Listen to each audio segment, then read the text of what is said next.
Okay, this gets weird fast. I picked this crossover because V is already one of gaming's biggest survivors, but dropping her into the Witcher's world and having her accidentally steal the name of one of its most terrifying figures? Yeah, that's a recipe for absolute chaos.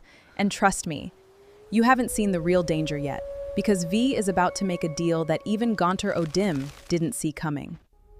Let's dive in. The last thing V heard before the world stopped making sense was Johnny telling her to hold on. Not the way he usually said it, not the specific rough affection buried under sarcasm that had, across the months since she'd first heard his voice inside her own skull, become something she trusted more than she'd ever admitted to him directly. This was different, distant, his voice arriving from somewhere that didn't feel like the relic's familiar architecture, somewhere that felt like it was reaching across a distance neither of them had traveled before. V, his voice, thin and stretched, carrying none of its usual swagger. V, something's wrong. This isn't. Her vision had already started narrowing by then, the specific tunnel vision collapse that her body's failing systems produced when blood loss and relic degradation finally exceeded what even her considerable will could compensate for. She'd known this moment was coming. She'd spent months negotiating with it, delaying it, fighting every version of it that Night City's Ripper docs, fixers, and corpo doctors had offered her. She'd run out of delays. "Johnny," she said, or tried to say. She wasn't certain the words actually left her mouth, wasn't certain her mouth was still doing what mouths were supposed to do. "Johnny, Silence. Not the absence of sound. The specific, complete silence of a system shutting down entirely. Every input her considerably compromised nervous system had been processing, simply ceasing at once. She expected darkness. What she got was mud. V opened her eyes and found herself staring up at a canopy of trees she didn't recognize, backlit by a sky that held none of Night City's perpetual orange haze, none of the drone traffic, none of the holographic advertisement glow that had defined every night of her adult life. Just stars. More stars than she'd ever seen, scattered across a black expanse so complete it took her several seconds to process that she was looking at an actual night sky rather than some elaborate simulation. She was lying in mud. Actual mud, cold, wet, saturated with the specific earthy smell of a forest floor that had never been paved over or replaced with synthetic ground cover. She pushed herself up, her body responding with the particular sluggish uncertainty of someone whose nervous system hadn't fully reconciled itself with continued existence, and looked around at a forest that had no business existing anywhere within 100 kilometers of Night City.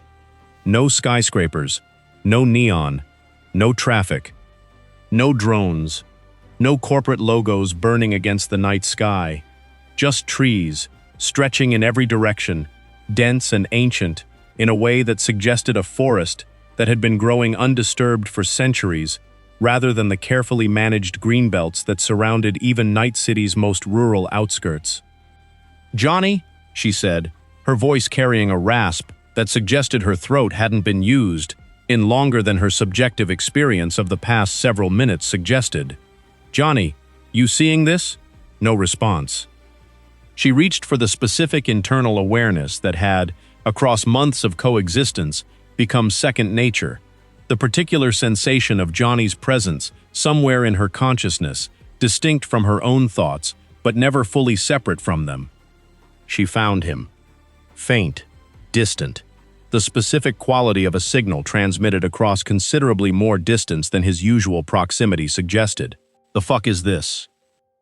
Johnny's voice arrived, fragmented, disoriented, in a way she'd never heard from him before. "V, where?" "I don't know," V said, and the honesty of the admission carried its own particular weight. "I don't know where the fuck we are." She checked her systems reflexively, the specific automatic diagnostic scan that had become instinct across a lifetime of cyberware dependency, and found results that made no sense against anything her considerable experience had prepared her to process. Her Kiroshi optics activated with their usual efficient speed, overlaying threat assessment and environmental data across her visual field. Threat analysis. Unknown energy signature detected. No technological source identified. No biological origin identified. Classification failure. Recommend manual assessment. Great, she muttered. Real fucking helpful. She pushed herself fully upright, her body registering the specific accumulated damage that months of relic degradation had inflicted. Not pain exactly, her considerable pain management systems compensating for most of it, but the underlying awareness of a body running well past the parameters it had been designed to sustain. Her hand went automatically to the pistol holstered at her hip, the specific reflexive check that had kept her alive through countless engagements Night City had thrown at her. The weapon was there, functional, as far as she could tell from a cursory check. Small comfort. She heard the specific sound of movement behind her, not the mechanical whir of drone propulsion, not the distant hum of traffic, something organic and unfamiliar, and turned with the particular speed that her cyberware still, despite everything, reliably provided. A man stood between the trees. He looked ordinary in a way that immediately registered as wrong, given every context V's considerable experience had constructed for what ordinary should mean in a moment like this. Not threatening in appearance, middle-aged, unremarkable clothing that suggested some kind of merchant or tradesman, an expression that carried genuine, easy warmth. But something about his stillness was wrong. The specific quality of someone standing exactly where he intended to stand, with no visible transition from wherever he'd been previously, as though he had simply always occupied that particular space between the trees and V's arrival, was the only new variable in an otherwise unchanged tableau. You have been very difficult to kill, V.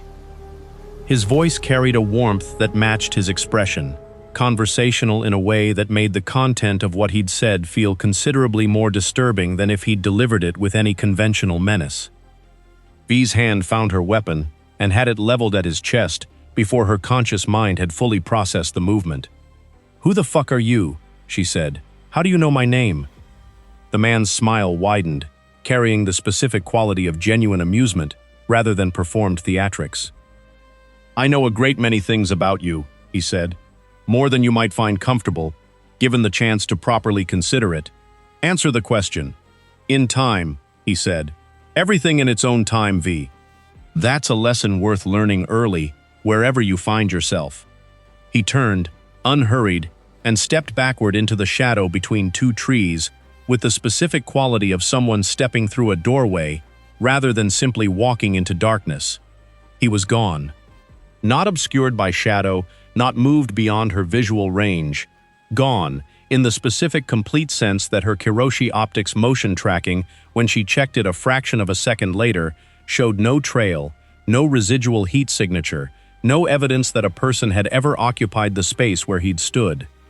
V held her weapon steady for a long moment, scanning the tree line with the particular thoroughness that had kept her alive through countless previous engagements, before finally lowering it. "Johnny," she said, "please tell me you saw that." "I saw it."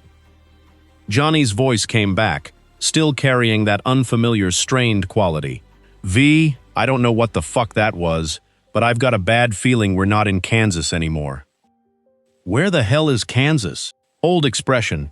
Point is, we're somewhere we shouldn't be, and whatever that guy was, he wasn't asking about the weather. Holstered her weapon and looked around at the forest, at the stars, at the complete absence of anything familiar, and felt the specific cold weight of a truth her considerable experience had never fully prepared her to process. She had no idea where she was. She had no idea how to get back. And something out there, in a world she didn't understand, already knew exactly who she was. The monster found her 3 hours later, as she was attempting to navigate what she'd optimistically hoped might be a road but had, across increasing minutes of walking, revealed itself to be little more than a game trail. She heard it before she saw it, a specific low growling that carried none of the mechanical undertones her considerable experience with Night City's various threats had trained her to expect. Organic, predatory, close.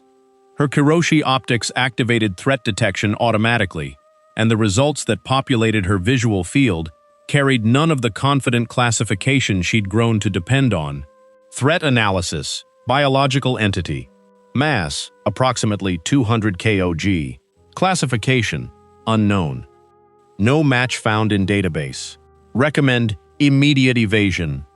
Real helpful, V muttered, drawing her weapon. The creature emerged from the tree line with a physicality that immediately confirmed the threat assessment's mass estimate. Low-slung, powerfully built, its skin carrying a texture that resembled bark more than conventional flesh, its eyes glowing with a faint luminescence that her optics flagged as another unclassifiable energy signature.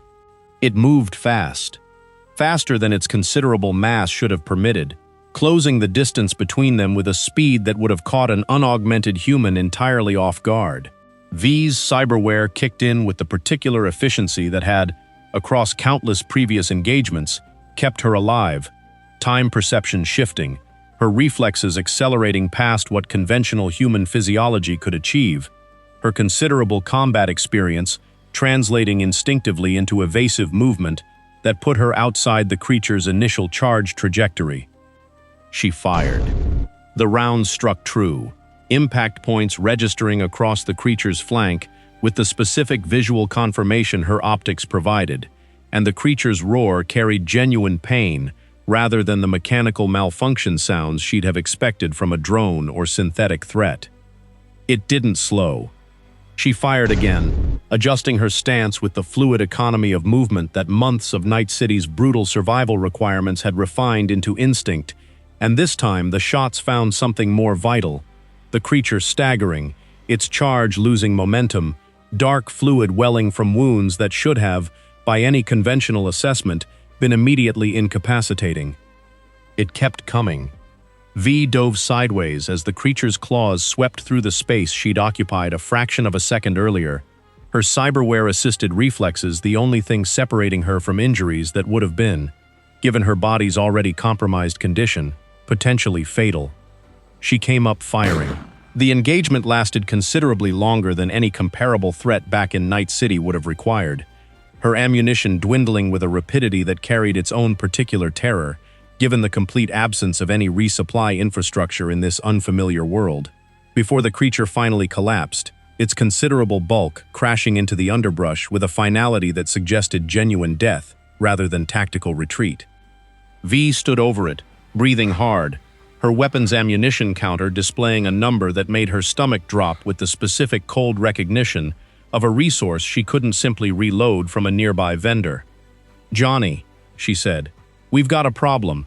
"Yeah," Johnny said. "I noticed.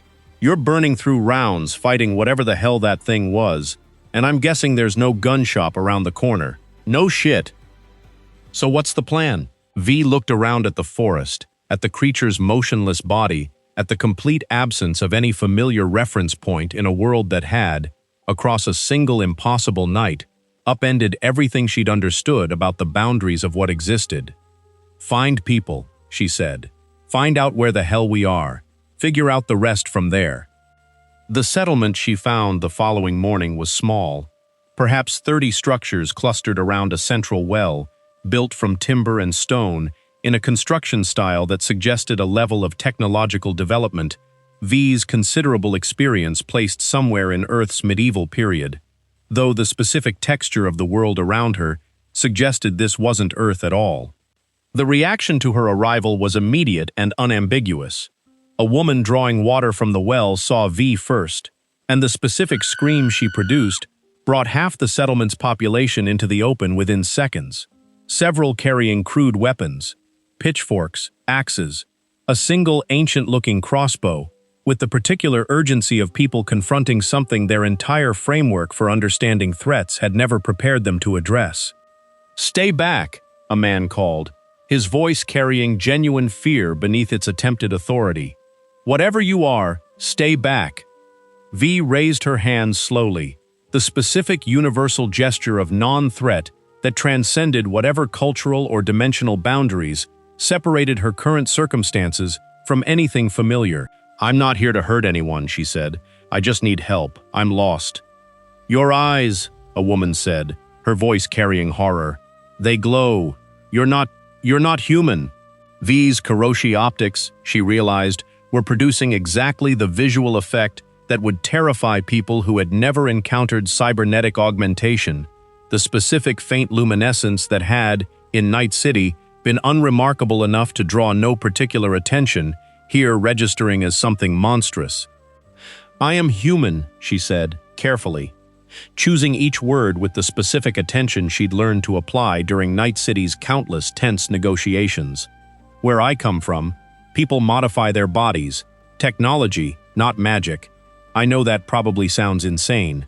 The assembled villagers exchanged glances that communicated, without need for further words, that insane was a considerably kinder assessment than most of them were currently considering. An older man, carrying himself with the particular authority of someone the settlement deferred to, stepped forward with visible caution. You have no papers, no mark of any kingdom, no family name anyone here recognizes. What are you? V considered the question and the specific complexity of an honest answer. A woman from a dying future, carrying a dead man's consciousness in her skull, dying herself from technology that had rewritten the boundaries of what her own identity actually meant, settled over her with a weight she hadn't fully processed until forced to articulate it. I don't know how to explain what I am, not in a way that would make sense to you. Then what should we call you? You must have a name. V opened her mouth to say her own name, the simple truth that had defined her entire existence, and found herself hesitating, the specific instinct, honed across a lifetime of survival in Night City's brutal information economy, that giving her real name to strangers in an unknown world carried risks she couldn't yet fully calculate. She thought of the man in the forest. His warmth, his strange knowledge, the particular weight of a name she'd heard exactly once, spoken with an ease that suggested it belonged to him, with a familiarity that transcended simple introduction. My name is Gaunter O'Dimm. The words left her mouth before she'd fully decided to speak them, and something in the settlement's collective reaction, a subtle shift, barely perceptible, the specific quality of a name landing with weight she didn't yet understand, suggested she'd made a mistake she wouldn't fully comprehend for considerably longer than she'd have preferred. The name spread faster than V could have anticipated, given her considerable experience with how information traveled through Night City's fixer networks and criminal underworld. She hadn't expected the continent to work the same way. She was wrong. 3 weeks after the settlement, she found herself in a tavern outside Oxenfurt, listening to two merchants discuss a stranger who'd apparently solved a land dispute for a nearby farmer through methods neither of them could fully explain. A stranger whose description carried enough similarity to V's own appearance that she'd nearly choked on her drink. "They say she has silver eyes," one merchant said, his voice carrying the specific hushed quality of genuine unease. Cold, unnatural, and her voice. Tomasz swears she spoke to him in a way that made every word feel like it carried weight beyond what she was actually saying. "You believe that superstitious nonsense?" the second merchant said, though his tone suggested he did in fact believe it. "I believe Tomasz got his land back," the first merchant said, "and I believe the man who tried to steal it hasn't been seen since." V set down her drink carefully. "Gaunter O'Dimm," she said, testing the name's weight in a conversation not directly involving her own recent invocation of it. Both merchants looked at her with the specific startled quality of people encountering a subject they hadn't expected a stranger to raise. "You've heard the name," the first merchant said. "I might have," V said carefully. "Tell me more." What followed was the specific accumulation of rumor and second-hand account that had, across her 3 weeks navigating the continent's strange customs and stranger dangers, become an increasingly troubling pattern. A stranger who appeared when people had exhausted every conventional option. A deal-maker who asked questions rather than demanding tribute. A figure whose bargains always carried a price that seemed, in retrospect, considerably heavier than initially understood. She'd been using the name for practical purposes, an identity to attach to the various small interventions she'd conducted across her first weeks in this world, resolving disputes through the specific negotiation and manipulation skills that Night City's fixer culture had instilled in her, applying tactics she'd developed navigating corporate politics and criminal hierarchies to problems that, on the continent, apparently registered as supernatural rather than simply pragmatic. She hadn't expected the name to already carry this much weight. She met Geralt of Rivia in a forest outside Novigrad during an engagement that neither of them had anticipated requiring cooperation. The creature, a monster the Witcher's professional vocabulary identified as a fiend, a designation that meant nothing to V beyond the specific visceral horror of its physical presence, had cornered a group of travelers against a rock formation, and V's arrival, drawn by the sound of screaming, coincided almost exactly with Geralt's own intervention from the opposite direction. "Stay back," Geralt called, his silver sword already drawn, his voice carrying the particular authority of a professional assessing an unfamiliar variable in an already dangerous engagement. "This isn't your fight." "Wasn't planning on watching people die," V said, drawing her own weapon. The fiend's attention split between them, its considerable size and apparent resilience making clear that neither combatant alone would have easily resolved the confrontation. What followed was the specific improvised coordination of two skilled combatants who had never fought alongside each other before, Geralt's signs disrupting the creature's movement, while V's firearms found openings his silver sword alone couldn't easily create.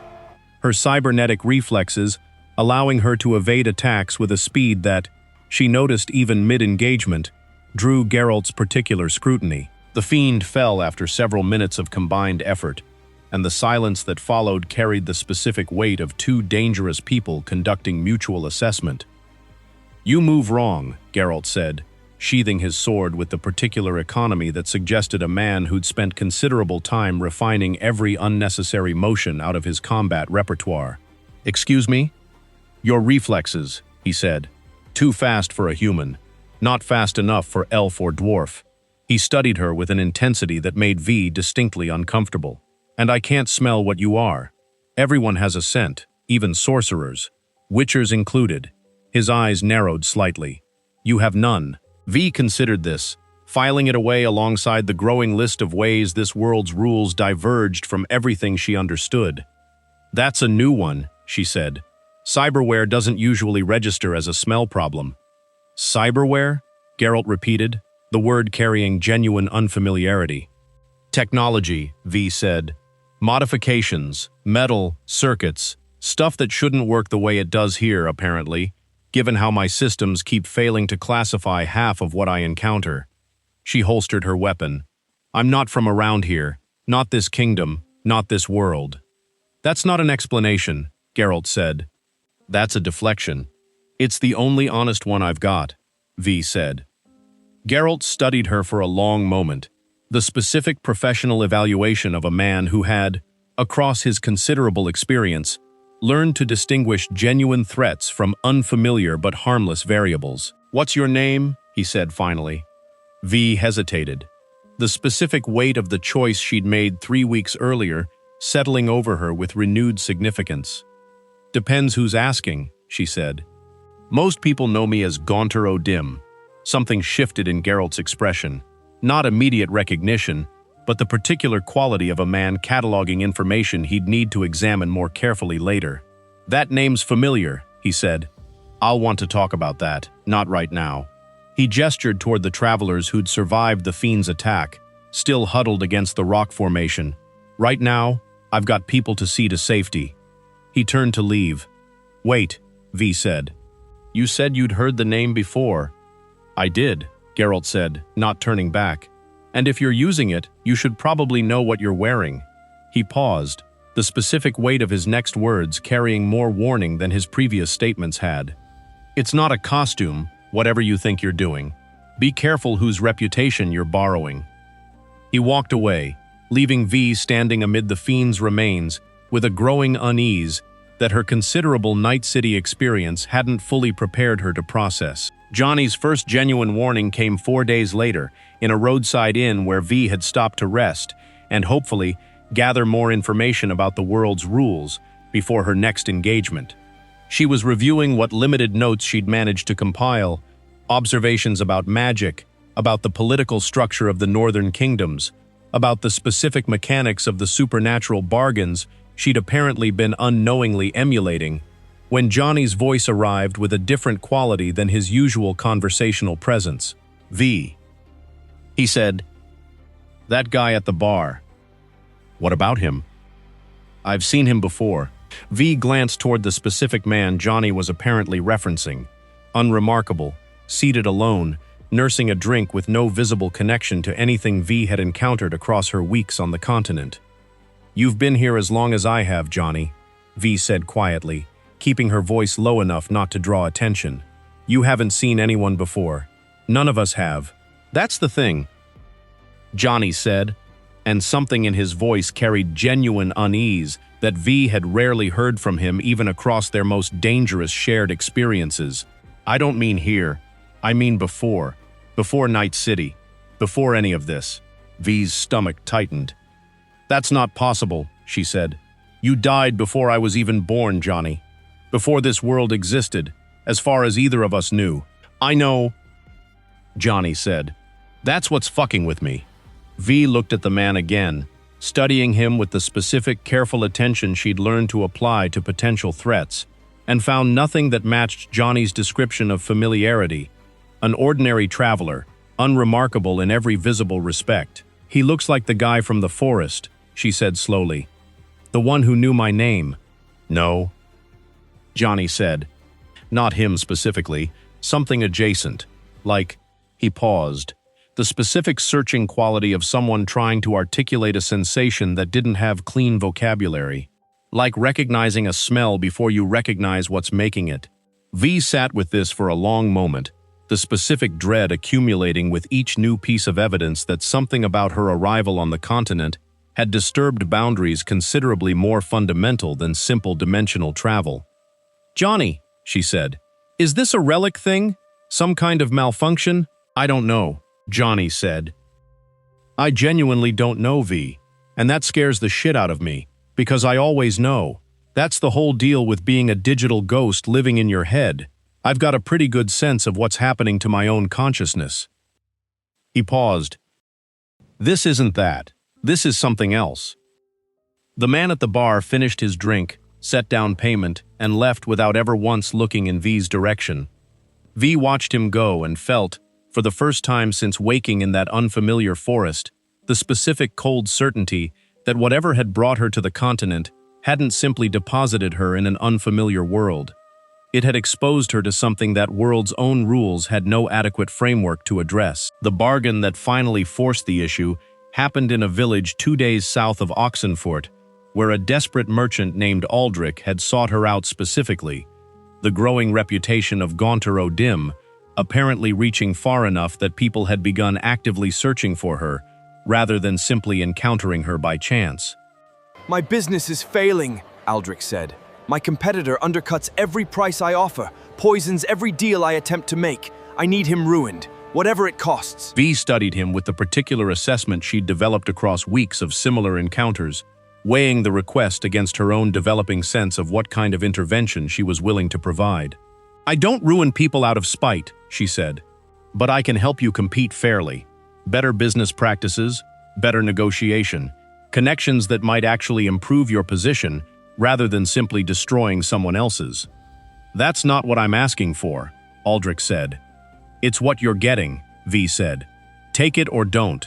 Aldrich, after a long moment of visible frustration, accepted, and V spent the following 3 days actually helping him restructure his approach to trade negotiations, applying the specific tactical thinking she'd developed navigating Night City's cutthroat corporate landscape to a problem considerably smaller in scale, but structurally similar in its underlying dynamics. It worked. Aldrich's business improved. His competitor, faced with genuine competitive pressure rather than sabotage, either adapted or lost market share through entirely legitimate means. V considered the intervention a success. 3 weeks later, she learned that Aldrich's competitor had died in a house fire, an accident, by every official account, but one that had occurred precisely when Aldrich's business had begun genuinely thriving, and one that carried, in retrospect, a suspicious convenience that V's considerable experience with Night City's underworld immediately flagged as anything but coincidental. She hadn't arranged the fire. She was certain of that. But something had ensured the specific outcome Aldrich had originally requested, layered beneath the legitimate solution she'd actually provided, as though her genuine intervention had simply been the visible surface of a bargain whose true terms had been negotiated by someone, or something, else entirely. "Johnny," she said, standing outside the burned ruins of what had once been a competing merchant's warehouse. "Tell me I'm wrong about what I'm thinking." "I can't," Johnny said quietly, "because I'm thinking the same thing. Someone's rewriting my deals," V said, "adding conditions I never set, consequences I never intended." "Yeah," Johnny said. "And V?" He paused, the specific weight of what he needed to say next carrying genuine dread. "I don't think it's someone. I think it's something. And I think it's been watching since before you even woke up in that forest." V looked at the warehouse's charred remains, at the specific horror of a bargain she genuinely believed was ethical becoming, through means entirely outside her control. Exactly the kind of deal she'd spent her entire adult life fighting against. She thought about Arasaka, about corporate contracts that promised salvation and delivered exploitation, about every system that had ever tried to control her through the specific mechanism of a bargain whose true terms were only revealed after the ink had dried. "I need to find Geralt," she said finally. "He said he'd heard the name before. I need to know exactly what I've been walking into." Geralt found her before she found him, which struck V as either coincidence or something considerably less comforting given everything she'd learned over the past week. She was in Novigrad, in the specific tavern she'd used as a base of operations while investigating the warehouse fire, when he sat down across from her table without invitation, his expression carrying the particular quality of a man who'd conducted his own research and had reached conclusions he needed to share. You've been asking about Gaunter O'Dimm. You've been watching me. I've been careful. There's a difference. Someone using that name deserves careful attention, whether they know what they're doing or not. He studied her with the specific intensity that had, across their previous encounter, established his particular skill for reading dangerous variables. "Do you know what you're doing?" "No," V admitted. "That's why I needed to find you." Geralt was quiet for a moment, his expression carrying the particular weight of a man deciding how much to share with someone he still didn't fully trust. "I encountered Gaunter O'Dimm during a job in Oxenfurt," he said finally. "Years ago, before Wild Hunt trouble started. A friend of mine, Olgierd von Everek, made a deal with him." His jaw tightened slightly, the specific quality of a memory he clearly hadn't fully resolved. The kind of deal that seems reasonable when you're desperate enough to accept it. The kind that reveals its true cost only after you've already agreed. "What happened to Olgierd?" "He's dead now," Geralt said. "Free of the deal eventually, but it cost him nearly everything before that freedom arrived." He leaned forward slightly. "The man I encountered wasn't young, wasn't recently arrived in this world. Everything about him suggested someone who'd been making these bargains for longer than any conventional lifespan should permit." V felt the specific cold settling that had been accumulating since Aldrich's competitor's death. "So the man in the forest," she said slowly. "The one who knew my name. He's not just some random supernatural encounter. If he's who I think he is," Geralt said, "he's considerably older than that, and considerably more dangerous than anything you've likely encountered in whatever world you claim to be from." "I haven't met him since that first night," V said, "but something's been altering my deals, adding consequences I never intended." She described the warehouse fire, the specific pattern of legitimate solutions she'd provided, becoming through unexplained mechanisms exactly the harmful outcomes she'd deliberately avoided. Geralt listened with the particular focused attention of a professional assessing genuinely dangerous new information. "That's not how O'Dimm typically operates," he said, once she'd finished. "From what I understand, he makes his own bargains directly. Doesn't need to hide behind someone else's good intentions." "Then what's happening?" V said. "I don't know," Geralt admitted, and something in the honesty of that admission carried more weight than any confident theory might have. "But I know someone who might, if you're willing to travel." Johnny's revelation came during that journey, 3 days later, as V and Geralt made their way toward a location the Witcher had described only as someone who studies exactly this kind of supernatural anomaly.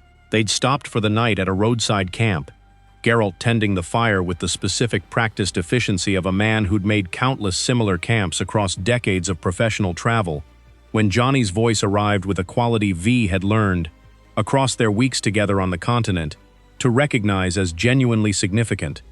V, I need to tell you something, and I need you to actually listen without freaking out. That's not exactly reassuring. V said quietly, positioning herself where Geralt's considerable hearing wouldn't easily catch her half of the conversation. I've been trying to figure out how to explain this, Johnny said.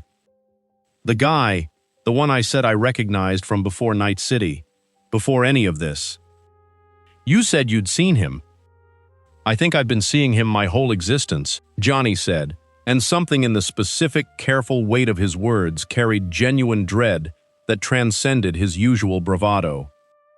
Not the physical guy specifically, but I don't know how to explain this, V, the presence, the feeling of being watched by something that already knows how the story ends.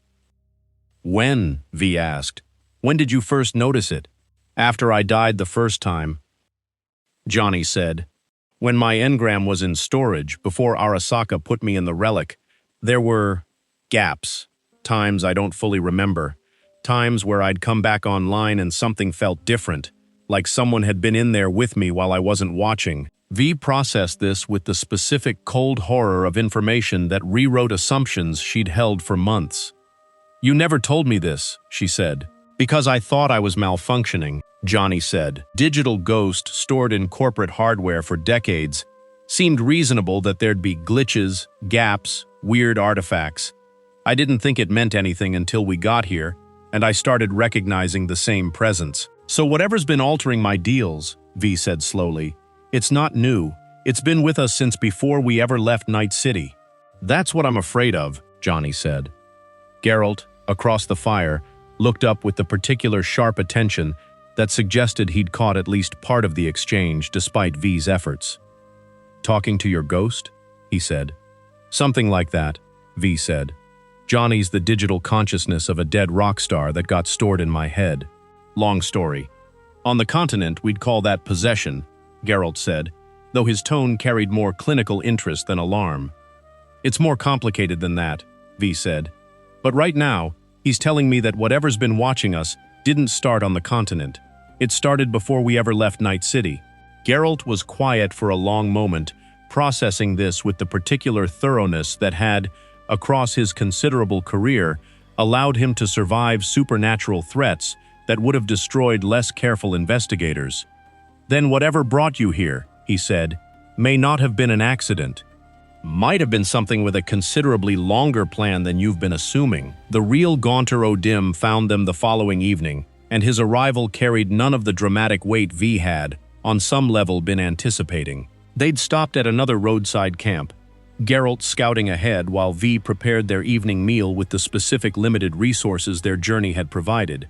When she looked up to find the man from the forest sitting across the fire from her, as though he'd always occupied that particular position. Good evening, V. V's hand found her weapon before her conscious mind had fully processed the movement, though something in his relaxed, unthreatening posture made the gesture feel, even as she executed it, somewhat theatrical. You've been borrowing my name, he said, his tone carrying genuine amusement rather than any hint of offense. Your name, V repeated. So it's true. You're the real Gaunter O'Dimm. I've been called many things across many years, he said. That name has served well enough when the situation called for it. He studied her with the specific patient attention of someone conducting a genuinely detailed assessment. You, however, have been remarkably effective for someone improvising an identity she didn't fully understand. I didn't know it was yours, V said. I heard it once, from a stranger in a forest, and used it because I needed a name that wasn't my own. I know, Gaunter said. I was there, if you'll recall. The specific casual confirmation that the man in the forest and the man currently sitting across her campfire were the same person landed with a weight that V's considerable experience navigating dangerous confrontations hadn't fully prepared her to process calmly. What do you want? She said. The same thing you wanted in Night City, he said. To live, V said, the specific bitter hope in her own voice, surprising her even as she spoke it. Gaunter smiled, and something in the particular quality of that smile carried genuine warmth alongside a depth of understanding that made V's skin crawl. No, he said, to choose how you die. The words settled over the campfire with a weight that made the surrounding forest's ambient sounds feel, in retrospect, considerably louder by their sudden absence. Explain that, V said. You've spent your entire existence fighting systems designed to control the terms of your survival, Gaunter said. Arasaka, the relic, Johnny's engram overriding your own consciousness. Every corporation, every fixer, every government that ever tried to dictate what your life would mean and when it would end. He leaned forward slightly, his expression carrying genuine, patient interest. I offer something different, not survival on someone else's terms, choice on your own. What's the price? V asked, her considerable experience with exactly this kind of offer, keeping her from any illusion that genuine altruism was involved. We'll discuss that when the time is right, Gaunter said. For now, I simply wanted you to understand what you've stumbled into. He gestured, an economical motion that somehow conveyed the entirety of her situation on the continent. You've been walking my path without understanding its shape. That's dangerous, V. Not because I intend you harm, because paths like this one have consequences that don't require malicious intent to become catastrophic. You've been altering my deals, V said. The warehouse fire. Whatever happened to Aldrich's competitor? I haven't altered anything, Gaunter said. You've been making genuine bargains, V, whether you fully understood their terms or not. His expression carried something that might have been sympathy, though V couldn't quite trust the sincerity of it. The universe has rules. Contracts once made carry weight regardless of the maker's intent. You've been discovering this the hard way. Then how do I stop it? V said. How do I make sure my deals only produce the outcomes I actually intend? You learn, Gaunter said, or you accept my help in learning faster than the world's rules would otherwise permit. He rose from his position by the fire, his movement carrying the same quality of effortless transition she'd witnessed during their first encounter. I'll find you again, V, when you're ready to discuss terms properly. Until then, his smile carried genuine, unsettling warmth. Be careful what you promise people. Words carry weight here that your previous world's technology never required you to fully respect.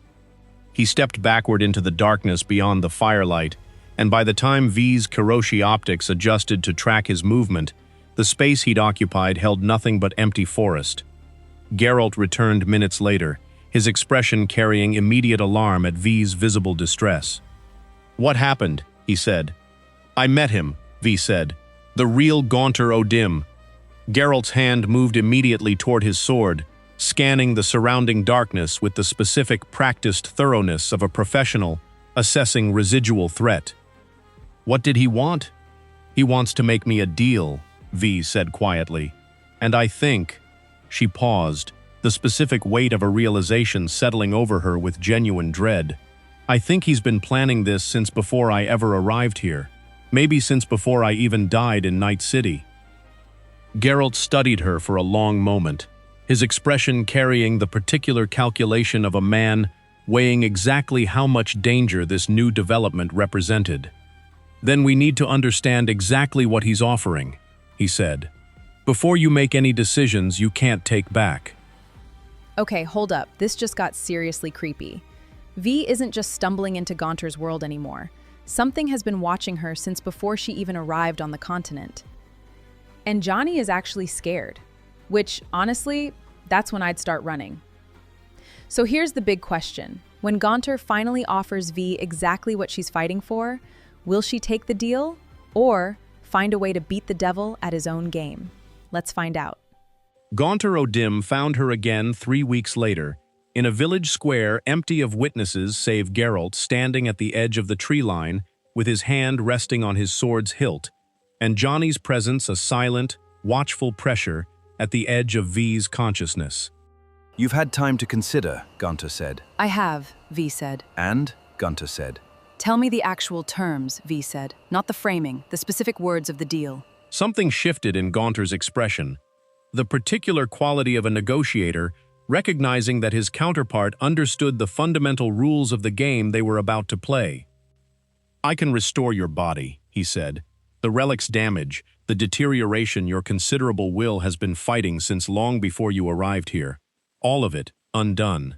I can return you to Night City, to the life you were fighting to preserve, healthy and whole." He paused, his tone carrying no theatrical weight despite the magnitude of what he was offering. "The price is this. You accept the name Gaunter O'Dimm permanently, not as an alias, as your identity. You become what you've been unknowingly practicing to be." "What does that mean, practically?"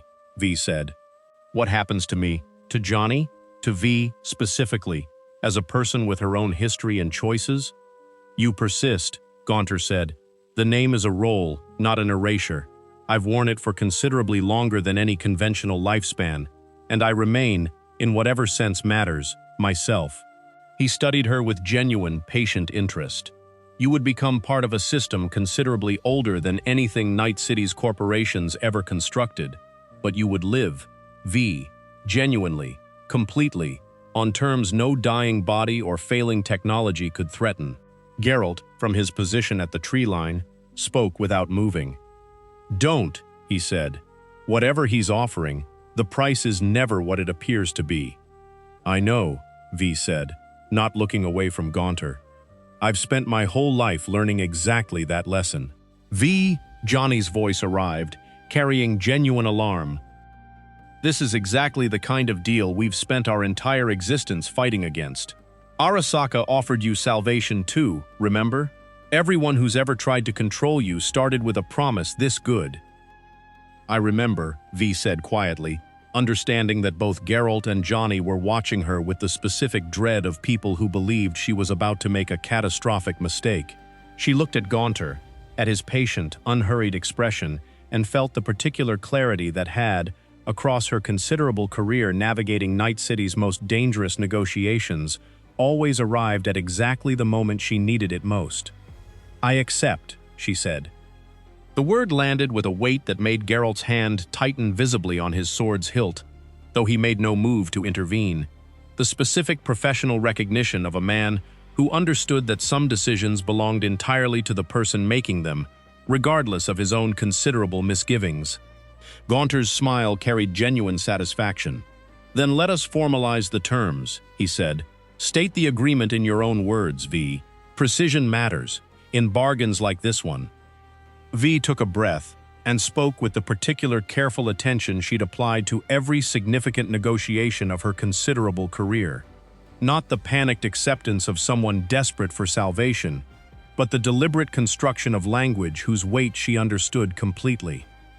"I accept the name Gaunter O'Dimm," she said, "on the condition that I retain full authority over every choice I make while wearing it. My deals remain mine. My consequences remain mine. Nothing about this bargain grants you, or anything else, the right to alter my intentions, rewrite my terms, or claim authorship over choices that belong to me alone." She held his gaze steadily. "I become the name. I don't become your instrument." The silence that followed carried the specific quality of a moment whose full significance neither Geralt nor Johnny fully understood, but whose weight was unmistakable regardless. Gaunter's expression shifted. Not anger, not the theatrical menace V had half expected, but something considerably more complex. Genuine, calculating surprise. "That's a precise formulation," he said slowly. "I learned precision the hard way," V said. "Fine print kills people. Where I'm from, I've read enough corporate contracts to know exactly how carefully language needs to be constructed before you sign anything. You understand," Gaunter said, "that this condition doesn't undo the fundamental bargain. You still become the name, you still accept its weight, its history, its role within this world's rules." "I understand," V said, "but I keep my agency. That's the entire point." The world froze. It happened without visible transition. One moment the village square held the ambient sounds of evening settling into night, birds calling, distant conversation from nearby homes, and the next moment, everything simply stopped. Rain that had begun falling minutes earlier hung suspended in the air, individual droplets frozen mid-descent. Geralt, still standing at the tree line, remained motionless, in a posture that suggested time itself had simply ceased to apply to him. Only V and Gaunter continued moving. "You cannot beat me," Gaunter said, his voice carrying, for the first time since V had met him, something adjacent to genuine seriousness beneath his customary warmth. "I know," V said. Something in her calm acceptance seemed to genuinely surprise him. "You know," he repeated. "That's why I didn't challenge you," V said. "I never tried to beat you, Gaunter. Not with force, not with clever tricks, not with the kind of dramatic confrontation you were probably expecting when I said yes." She met his eyes directly. "I spent every week I've been on this continent studying you. Every bargain, every appearance, every disappearance, every price anyone's ever paid for your help, going back further than anyone alive could actually confirm." "To what end?" Gaunter asked, and something in his voice carried genuine interest rather than dismissal. "To understand the rules," V said, "not to break them. To understand them well enough that I could construct an agreement whose terms actually meant what I intended them to mean, rather than what someone with considerably more experience negotiating supernatural bargains could twist them into meaning." She paused, letting the specific weight of her next words settle fully before continuing. "You said contracts carry weight here regardless of intent," she said. "That the universe respects the letter of an agreement more than its spirit. I believed you. So I made sure the letter of my agreement said exactly what I needed it to say." Gaunter studied her for a long moment, the specific quality of genuine, careful reassessment crossing his features. "You're claiming this bargain doesn't grant me what I intended," he said. "I'm claiming this bargain grants you exactly what you offered," V said. "The name, the role, the identity of Gaunter O'Dimm, worn permanently, publicly, completely." She stepped closer, her considerable experience with high-stakes negotiation lending her voice a specific, unwavering steadiness. "What it doesn't grant you is control. I never agreed to become your instrument, your successor, your replacement in whatever system you've been operating within. I agreed to become the name, that's all. And the name, as you yourself told me, is a role, not an erasure of the person wearing it." "You believe this distinction matters?" Gaunter said. "I know it matters," V said, "because you're still standing here, considering my words, instead of simply informing me that the deal already concluded exactly as you originally intended." She held his gaze. "If the distinction didn't matter, this conversation would already be over." The specific silence that followed carried a weight that transcended the frozen world around them. Two negotiators, separated by considerably different origins but united by an identical fluency in the language of bargains and consequences, conducting an assessment whose outcome would determine considerably more than either had initially anticipated. Finally, Gaunter smiled. Not the practiced, unsettling warmth he'd deployed throughout their previous encounters, but something that carried, for the first time, genuine and unguarded amusement. "Remarkable," he said. "In all my years wearing this name, across all the bargains I've negotiated, I don't believe anyone has ever constructed terms this precisely designed to preserve their own agency while still technically fulfilling every letter of what I required." "I told you," V said. "I've had considerable practice reading fine print." "You have," Gaunter agreed. He studied her for a long moment, the specific quality of his attention carrying something that might have been genuine respect. "Very well, V. The bargain stands as you've articulated it. You become the name. You retain your agency. Your deals remain yours. Your consequences remain yours. And whatever role this identity carries within this world's broader supernatural architecture, you inhabit it on your own terms." "And my body," V said. "The relic damage." "Restored," Gaunter said. "As promised, that element of our agreement remains unchanged." He extended his hand, the specific gesture of formal completion that transcended, V suspected, whatever conventional handshakes might have meant in a purely human context. V took it. The specific sensation that followed defied easy description. Not pain, not pleasure, but the particular overwhelming awareness of something fundamental shifting within her own understanding of herself.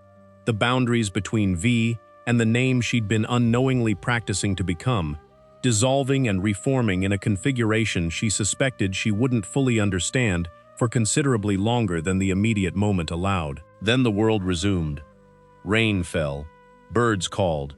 Geralt, released from whatever suspension had held him, blinked with the specific disorientation of a man who'd experienced no subjective passage of time, despite the conversation's evident conclusion.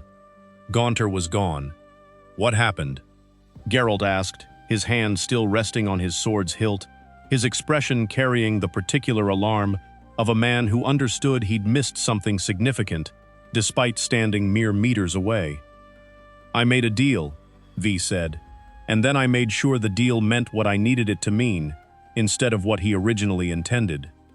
Geralt studied her, his considerable experience reading dangerous supernatural transactions, allowing him to recognize that something had genuinely changed about her presence, though the specific nature of that change remained frustratingly difficult to articulate. Are you still you? He asked finally. V considered the question with the specific honesty it deserved. I think so, she said. Mostly. I think there's more of him in me now than there was an hour ago. And I think there's more of me in the name than there's ever been in anyone who's worn it before. She paused. I don't fully understand what that means yet. I suspect I won't for a while. V. Johnny's voice arrived, carrying genuine uncertainty that matched Geralt's own. You feel different. I can't quite place it, but something's changed. I know, V said quietly. I feel it too. Geralt was quiet for a long moment, studying her with the particular careful assessment he'd applied since their first encounter, before finally speaking. Who are you now? He asked. V looked toward the horizon, where the last traces of sunset carried the specific golden quality that suggested a world entirely indifferent to whatever transformation had just occurred within it. Depends who you ask, she said, a smile touching her expression that carried both genuine warmth and something considerably more complicated beneath it. And what do I call you? Geralt asked. V paused, considering the question with genuine weight. V, she said finally. A beat passed. But most people, she added, call me something else. Geralt studied her for a long moment, the specific quality of a man who understood he'd just witnessed something whose full implications would require considerably more time to fully process. I'll keep that in mind, he said. Weeks later, in an inn considerably distant from the village where V's bargain had concluded, a stranger entered through the front door, shaking rain from a traveling cloak with the specific unhurried economy of someone entirely comfortable in unfamiliar surroundings. A desperate man sat alone at a corner table, his expression carrying the particular exhausted quality of someone who'd run out of conventional options and had begun considering considerably less conventional ones. The stranger approached, took the seat across from him without invitation, and set a single coin on the table between them. You look like a man who needs help, the stranger said. The desperate man studied the coin, then the stranger's face, unremarkable in most respects, save for eyes that carried a particular depth that made the man's instincts, honed by considerable desperation, whisper caution. Who are you? He asked. The stranger's smile carried genuine warmth, layered beneath something considerably older and more complex than any single conversation could fully convey. Every contract has a price, the stranger said, but I find people are generally more satisfied with mine than they expect to be.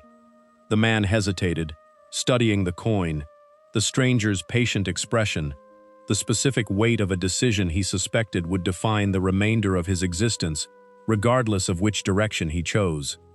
What's your name? He asked finally. The stranger considered the question, and something in the particular quality of that consideration carried the weight of a person genuinely uncertain how to answer, despite having answered variations of the same question countless times before. Depends who's asking, the stranger said. Her eyes, in the tavern's dim candlelight, no longer carried the specific familiar quality of anything entirely, purely human. V really did the impossible. She didn't overpower Gaunter, she didn't outmagic him, she beat him where Night City taught her to survive. the fine print. And now she's walking around as Gaunter O'Dimm, while somehow still being V. That's terrifyingly awesome. But here's what I want to know. Do you think Gaunter genuinely respected her? Or did he just let her believe she won? Drop your answer in the comments. Don't forget to hit the sub button, like, and share. Until next time, keep questioning the impossible.